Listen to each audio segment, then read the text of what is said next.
I'll give you a little bit of background about myself. I know quite a few of you here, but a lot I don't know. Yeah, I'm a wool broker in Dubbo. I've had my own business there for a bit over 30 years. Before that, I was a wool classer.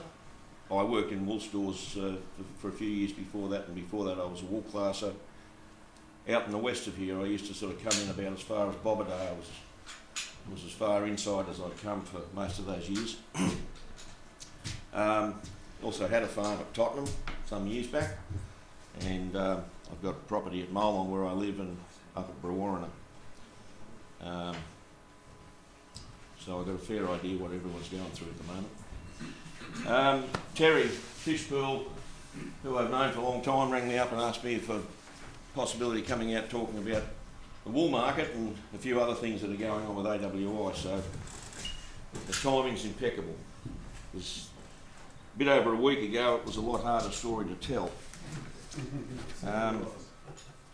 So I'll just start. I'm going to sort of jump around the place because, as I said, I've got notes. AWI send directors out with writing instructions, and I'm not that good at standing and reading from speeches, but I'll try and stay on script as much as possible.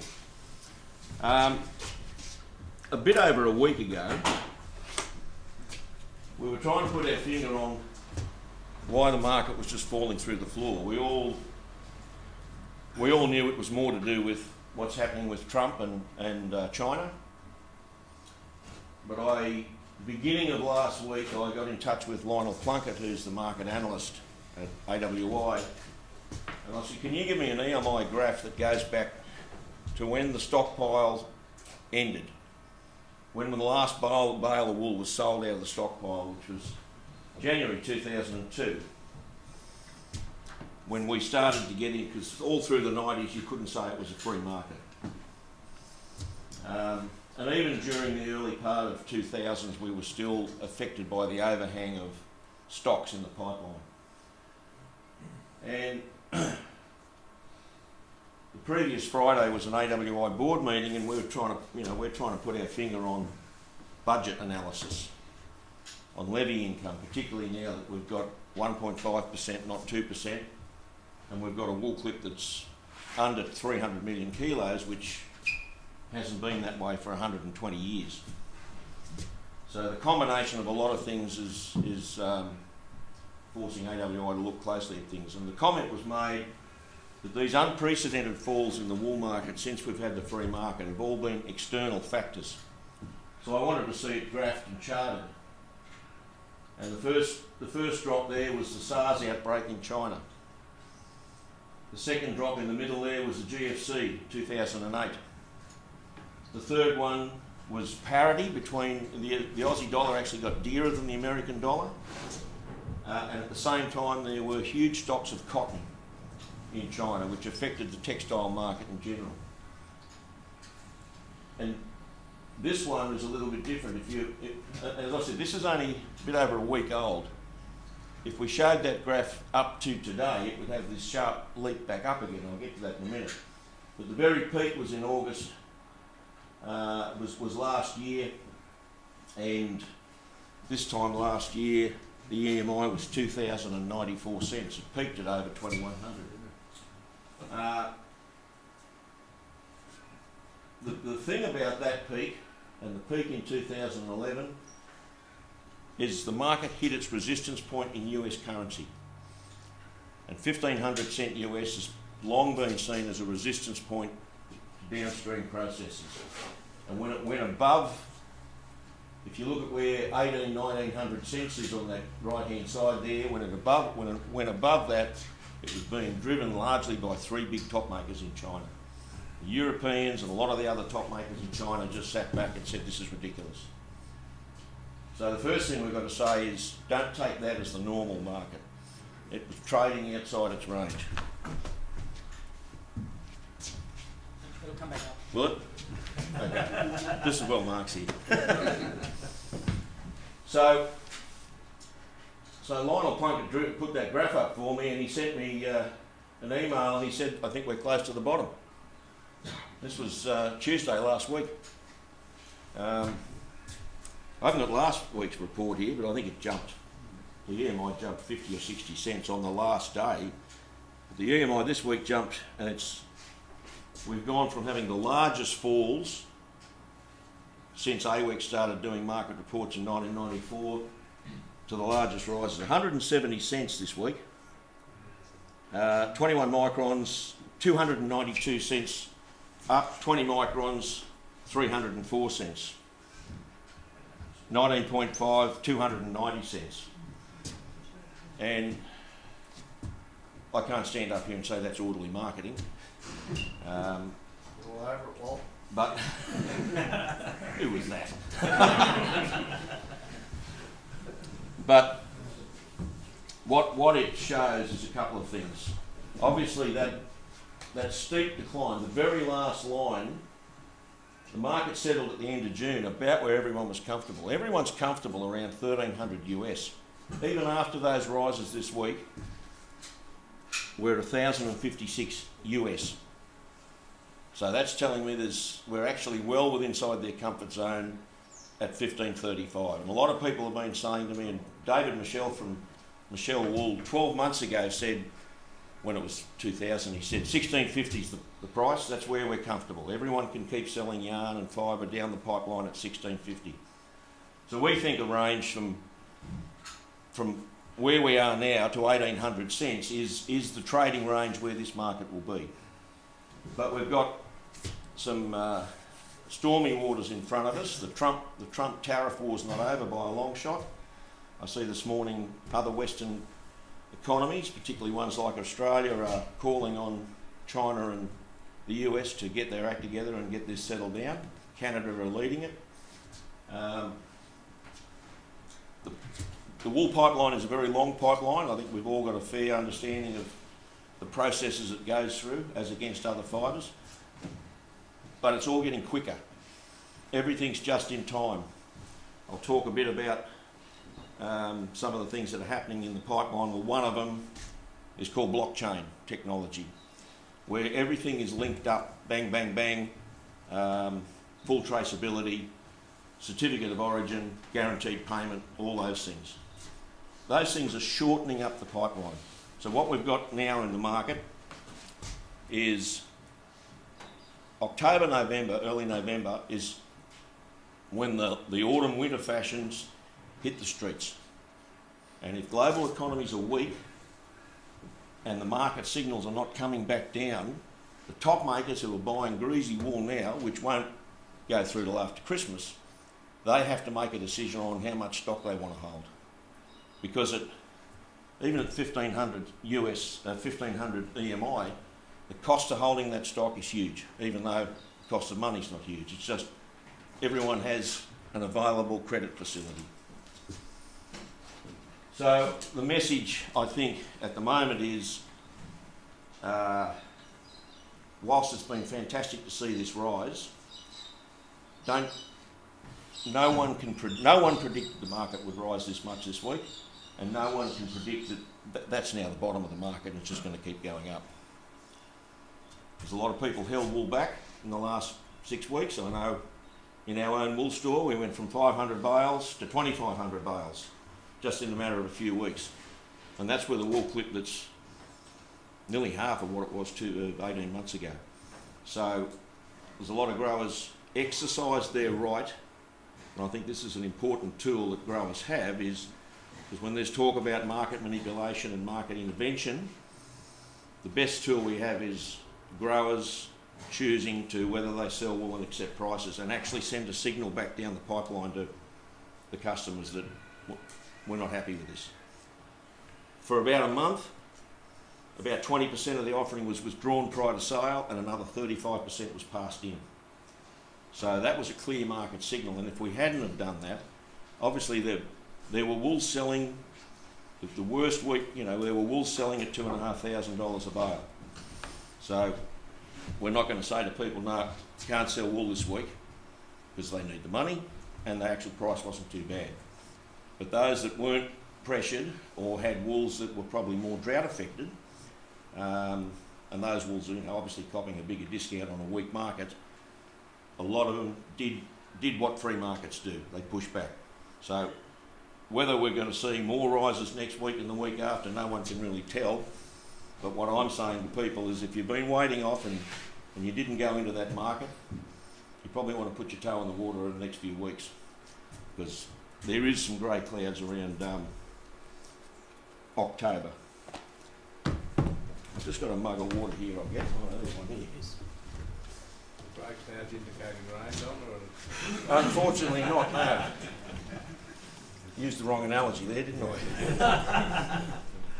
Thanks.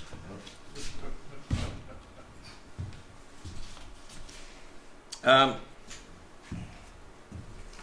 on to the scripted one. Before you do that, can I ask a question before you leave this crap? There's no mention there of a decline in supply affecting the price. That's right. Is that what it is? It is not affecting the price. Oh yeah, It normally does. It definitely is. That big steep rise we had there last year was the beginning of the market starting to panic. Starting to panic that we're going to run out of wool. But the signs out on the street were not actually all that clear that consumer confidence was slowing back then. It is now. So in some respects, the lower wool clip is obviously helping that signal. I don't think there's any doubt when there are periods of demand that we've got enough wool up our sleeve to dampen it that much. Nigel? What's interesting is the bottom of the market in 13 years has risen 100%. Yep. That's a really... You can't do any better than see it like that. Yeah, the bottom of the market in 13 years has risen 100%. As doom and gloom as it seemed here 2 weeks ago, when you see it like that, and I'm far more educated people than me study graphs and charts and have a lot of faith in them, but when you see it like that you go, yeah, I don't think I can believe that, because the market actually didn't get to that line. It turned and went back up again. And the currency's obviously helping us at the moment, because that's in Aussie dollars, not in US currency. I should get him to do one in US currency. It probably would be more relevant. You'd see a different line, I think. You've got to temper that by understanding where you're coming from. It's good, I agree with that, but we're coming from a point that completely uneconomic, that the industry was going through the floor. And At the beginning. If we stayed at 600. Oh yes, and that was courtesy of the stockpile. Yeah. And so when there is talk of market intervention, and there was talk of market intervention by AWI CEO a few weeks ago, it sends a shudder down my spine, because I started my wool brokering business in January 1988 when production was going through the roof, and it was only 2.5 years later everything came, and we don't want to go through that again. I think you can only bankrupt an industry once in a generation and get away with it. If we did it again, they'd just walk away. So I'm happy to answer any questions as we go along, and Don's had enough, he's off.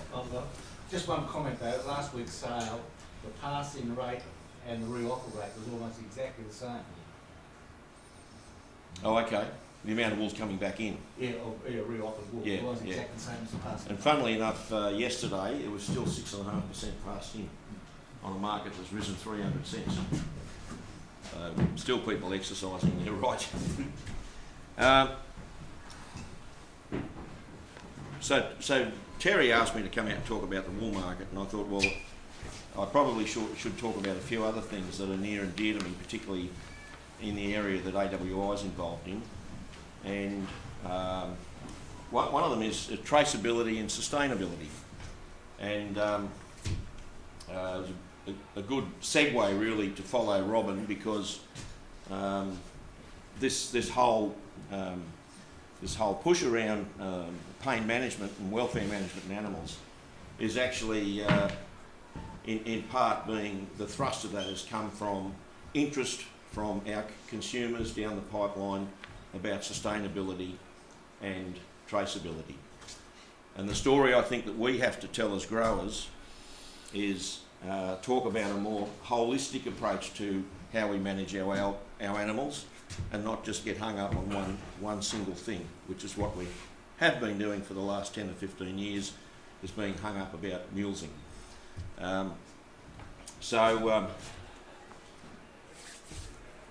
The real push that's coming out of the downstream market, and largely the push is coming from the Western European market and the North American market, is firstly around traceability, and then being able to look back down the pipeline and have an assurance or have a trust in where the raw materials are coming from. This is not just happening in our sector of agriculture, it's happening right across agriculture. And it's probably happening more so in food rather than fibre. So the first basic step in traceability for us in the wool industry is the National Wool Declaration. The National Wool Declaration, in most cases, sits on the classes report. There's good and bad around that. It used to be a separate document. We amalgamated it onto the one document to try and catch everybody. But the flaw in that is sometimes the wool classer gets carried away and starts filling in, and whether they've been mulesed or pain relief or whatever. But because traceability is becoming more important, and I you'll hear people say, oh, it's just the Europeans are interested in this, the Chinese are not interested in it. Well, that's changing. Because what's happening is that, as you know, 80% of our wool, 75% of our wool goes to China, and about half of that stays there. So the Chinese actually do consume, I think, 48% of the Australian wool clip domestically. So they are a huge market. And that's why it's concerning. If there's a slowdown in growth in China and a slowdown in consumer confidence there, it of course has an impact on the wool market. But the rest of the wool that goes there ends up in other Northern Hemisphere markets, where there's a lot greater focus on what's happening. And I've heard 2 cases in the last 6 weeks, 8 weeks, from Australian exporters who bought wool, had it processed in China, was sold on to either spinners or garment makers. One was in Norway, one was in Germany, as non-mulesed. That mill at the other end in Germany came back to the exporter and said, can we see all the certificates for what made up that batch? What for? We want to check its mulesing status. Well, it's a mixture of everything. But we bought it as non-mulesed from the seller in China. So these are the things that are saying, well, they said, well, we can't give you that because you've been dudded, basically. So all of these things are putting the emphasis back on traceability, and there's quite a few schemes. AWEX have just taken over New England Wool's Sustainable program. I actually think that's a good move, because Sustainable was actually just for clients of New England Wool.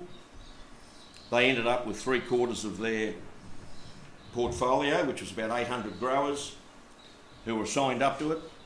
2/3 of them were mulesing with pain relief. But Barbaros and Raider, who own New England Wool, said we only want non-mules, so we're supporting a whole quality assurance scheme for 2/3 of people we don't want their wool off. So AWEX have taken that on, and it'll be rolled out as a national scheme for growers to opt into, not compulsory. They've already highlighted that there'll be an audit cost for that, because with all of these schemes, they have to be audited to have credibility, to actually provide that integrity and trust. So just on the National Wool Declaration, and I know there's some other brokers here, I think I can speak for them.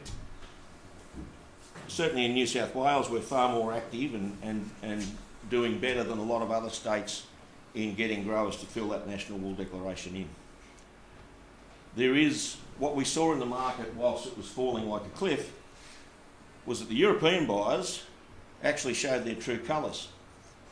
They wanted a real preference for non-mules wool. And I don't want to get bogged down in the pros and cons of whether we should be mulesing or not mulesing, but the clear market signals were there, up to 400 cents a kilo. So in other words, the level where the market finished this week was the level where non-mules wools were selling 2 weeks ago when the market was falling like a stone. So I think that was actually a good thing, because when the market is going through the roof, they're just trying to buy wool, and the people that are trying to buy non-mules wool get run over by people who don't care whether it's mulesed or not. So there are clear market signals, and as we have already found, if the declaration information is wrong and it gets audited, they make a claim. Now, we had a claim at the end of June. It was a ceased mules lot. And I've never been a fan of ceased mulesing because it's a grey area. Whereas mulesed or mules with pain relief, or not mulesed, it's one or the other. By the way, if you declare non-mulesed, there's a 5% chance that you will be audited, where you have to get the sheep in and they come out and they look at them. The hard thing with that is it's not going to happen before the wool leaves the country. The ceased mulesing is a desktop audit, as is pain relief. So they'll ring you up and they'll say, you've declared ceased mulesing. Have any sheep on that property been mulesed in the last 12 months? No. Have you introduced any sheep on the property in the last 12 months that have been mulesed? Oh yeah, I buy sheep and join into white Suffolks, you know, but I'm not mulesing. Doesn't matter. That's not ceased mules. So. What if you buy a ram, just a ram that's mulesed? Well, that's a trick. I've thought about that. No, they're not drilling down that far. It's a mob by mob basis. So, if you can't declare. if you actually sell a bale of ram's wool, Yeah, then you're in trouble. that's right, they've been mulesed. But the mob, the ewes that you've shorn, if they're not mulesed, you declare it as not mulesed. So the declaration around ceased mulesing is haven't mulesed an animal in 12 months and haven't purchased anything in or bought anything in that's mulesed. What that means though is it doesn't stop you, if you're still going to bring sheep in that are mulesed, but you've got sheep that are not mulesed, for example, you might keep some wethers and not mulesed them, you by all means can declare that as non-mulesed. As long as when the audit's done, if you've still got them, you can run them in and they can see that that's the wool that was off those sheep. So you're running in 500 sheep, just make sure you're not selling 100 bales of non-mulesed wool, because they'll pick you up on that. It's like the pain relief audit. If you bought a litre of trisulfan and you've got 10,000 sheep, sorry, doesn't cut it. So there's not likely to be market claims around pain relief at this stage. But we've had a market claim from a buyer, and of course the market was easing down in June. You could argue that they were trying to get rid of stock as best they could. The audit was within 3 days of the sale. The wool had left our store. It was at the dump in Sydney. They said, and what happens if the audit finds there's an error? The first thing they do is go to the wool testing authority and have the certificate changed. So when the certificate's changed, he then wants to put it in his batch. It doesn't mix, can't take it. So we had to take the wool back. We had to give the buyer his money back. As of last week, it was about 400 cents less than what it made at auction. We didn't pass that claim on to a grower because we felt he genuinely was confused, and we probably didn't spend enough time explaining to him when he declared ceased mules what it is. So it's a lesson for us to tighten this whole thing up. But if a grower, if we have a grower who declares non-mulesed and gets audited, and he was telling porkies, we'll pass that claim back on, no question. And that's the serious one. That's the one where that will break down the integrity chain. So we're at 75% adoption rate. I'd love to see it at 100%. Western Australia's at 40%. So there's a lot of work to be done in Western Australia, and it actually can be tracked down to a by broker, because they collect this data from auction catalogues. So they can track it down to by broker and actually drill down and see, here's a broker in Western Australia, or here's even a rep in an area is not passing the message on to the grower.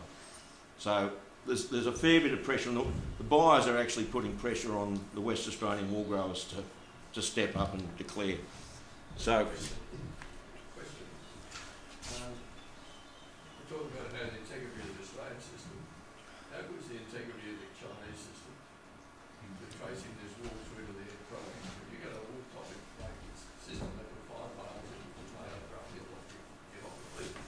3 bales of fleece, 3 bales of items. How does that wool top maker trace all those individual bales and come back? they have a list of what goes into the batch, and of course we all know they blend. Generally, top makers will look for top length in around 68 to 72 millimetres. And so if they buy 100% fleece, it's going to be a lot longer than, unless it's Prims, it's going to be a lot longer than 68 to 72 millimetres. And that's why there is a preference by buyers for wools in that sort of 80 millimetre bracket. That's not my question. How do you, But I'm getting to it. how do you get the integrity of the Chinese? Well, That's not Australia's problem, really.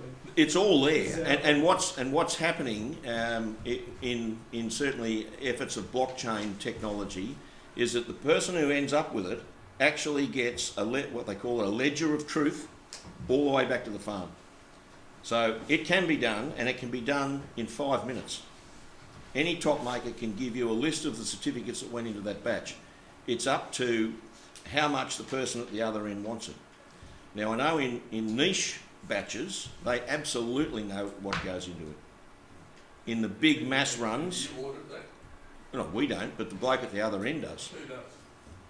The Generally customer. done- It's generally done through supply chain managers. The customer does it, and they may have third parties involved doing it. There's actually a lot of instruments already in place for that to happen, particularly coming out of Western Europe, northwestern Europe. TA Fields at Marinalink said that they sent the end buyer sends auditors out to the farm to check. Well, I just know from dealing with Chinese companies, they're not the most reputable kind.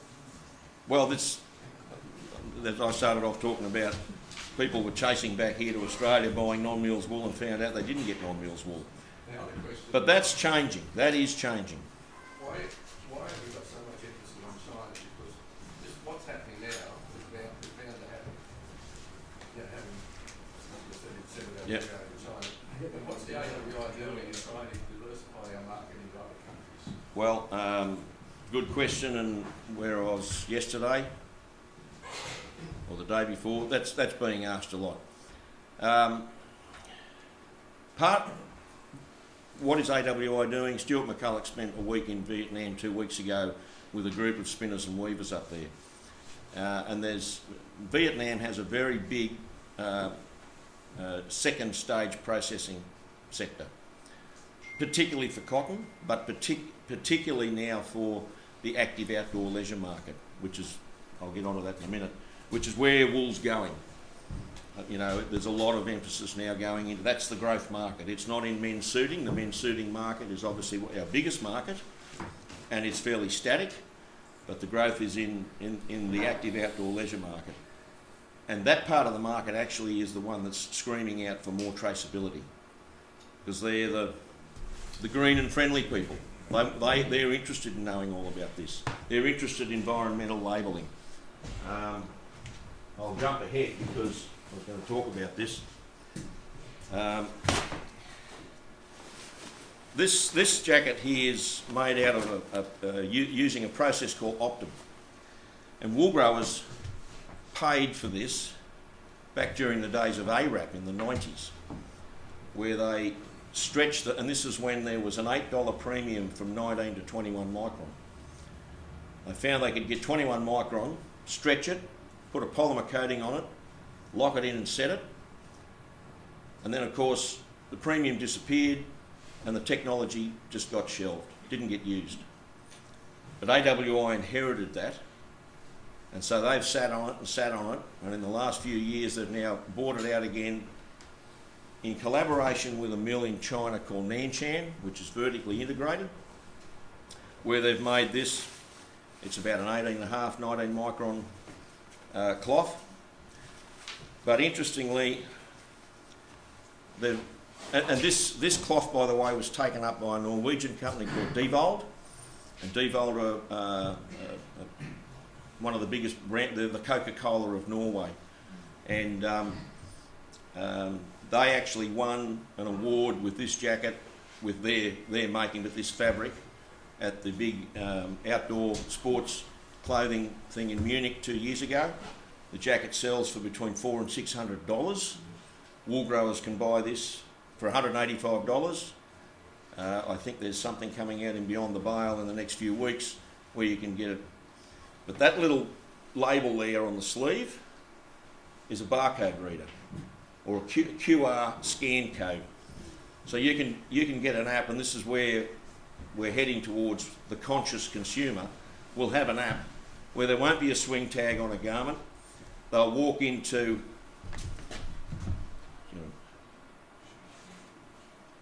you've got to have the Optomatic, which I've got on my phone. So in theory, what happens is that you can scan that, and it'll tell you the full history of where it came from.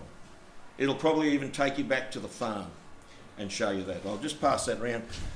It's not 100% waterproof, but I'll tell you what, it's very windproof. That cold weather we had a couple of weeks ago, I was out on a quad bike, one of those, and it was working fine.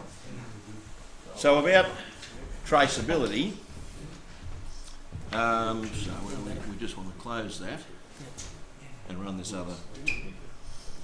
This is a little short movie I'll show you about traceability by Country Road.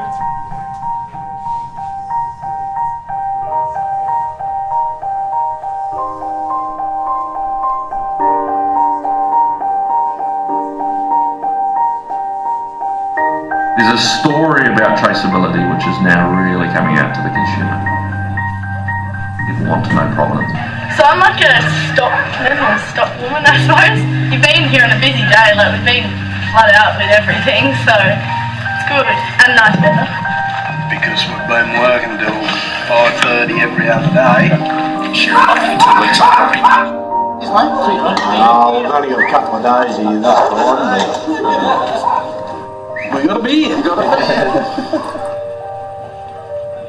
For us, we shear in May and June, and that's our harvest, and once again we need to be mindful of the animal in that process of providing the wool integral to the fashion industries. These animals that are born on the property, we're responsible for looking after them, we nurture them. We're both dependent on each other in terms of we provide them with food and water. See that they're well looked after. At the same time, respect the process that they're providing wool that then ends up to be processed elsewhere and worn in all parts of the world.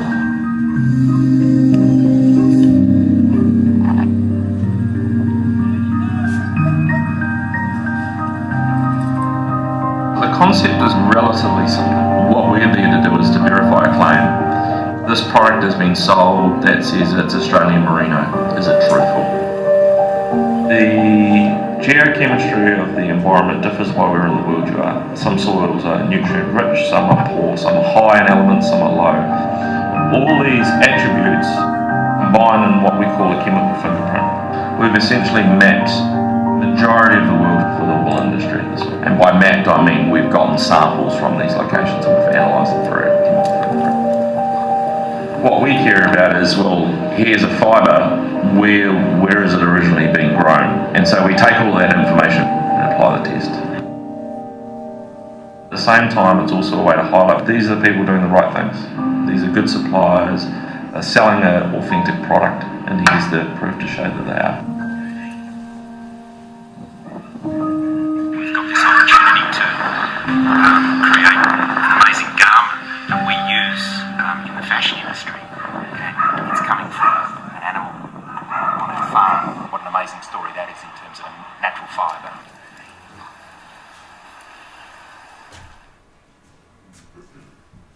So that's Country Road and David Jones, which are now part of a South African conglomerate. They've announced that all their product will be non-mules by 2022. AWI's funded the DNA testing or DNA sampling of wool, and you might have seen, or some of you may have got the Woolmark symbol. So part of what we're trying to do is reclaim some ground that we've lost to countries like South Africa and New Zealand and Argentina, and downstream consumers can buy Australian batch wool with these Woolmark logos on the bales, and it can be verified. Now, how many people are going to go to that trouble and want to know that much about the product and where it comes from? Studies in Europe last year show 8%. 8% of consumers will actually be that interested. But it just happens to be the 8% that drive purchases in the wool market. So we have to take it seriously. I've got to finish up, but the last thing I want to finish on is I don't want to bang on about non-mules wool, because I know it's a big issue and everyone's got to make their choices based on where they are. But we are getting a lot of signals, as we saw in the market in the last few weeks. And part of the reason behind that is that for 10 or 15 years, it was really only brands like North Face, Kathmandu, Patagonia, people who made these sort of things that were putting any emphasis on it. That's changing, because that market is crossing over into fashion. These shoes are made from wool. The uppers are wool, 18.5 micron wool, and they're made by a company called Xenia, who you've probably heard of. Make the best suits in the world. Who would have thought 20 years ago that Xenia would be making joggers? I bought these from the Xenia factory shop in Biella earlier this year.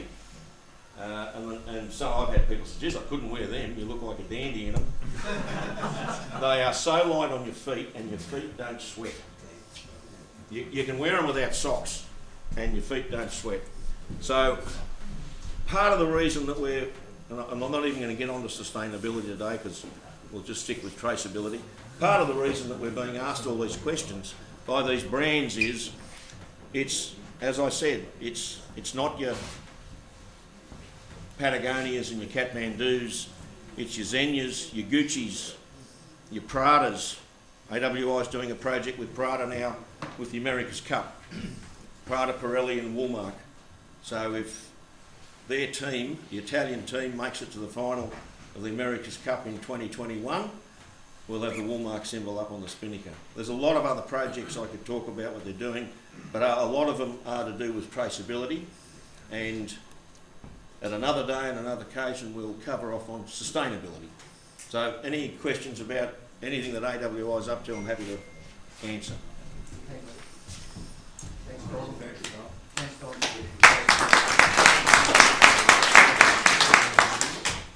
your presentation. Notwithstanding current methods of traceability, I just had a thought while that video was on.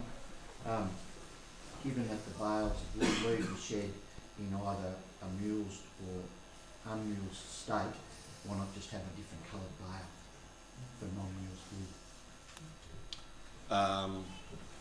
That's probably not a bad idea. I mean, While you're thinking about it, because that bale basically goes all the way to the process. That wool goes all the way to that processor in that bale. it goes to the early stage processor. And at that point, they can then change their traceability.